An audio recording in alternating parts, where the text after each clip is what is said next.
some of the first things that'll happen is I feel guilty. And we'll talk about what that looks like. Where's that guilt coming from? Because a lot of people will start using the words should.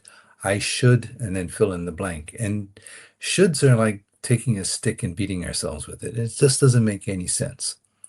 So, in the instance that happens, but when someone's actually made the decision or has separated, you know, and I've found that this happens whether the person who's made the decision to leave or the person that has um, been left behind, there's a sense of grief. There's a sense of loss that something that was the expectation has ended, and that happens in a lot in grief.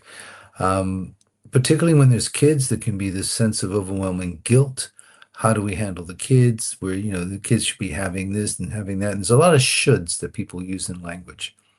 And part of what I do as a coach is help them understand that shoulds aren't necessarily thing because it's, is this mine? Do I own it? Is it something I'm responsible for rather than projecting on the other person?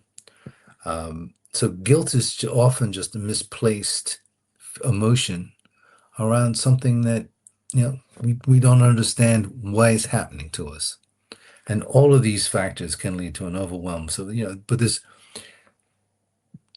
I guess the reason why I like working in this field so much is that everyone's individual. And so everyone comes to this. There's no formula.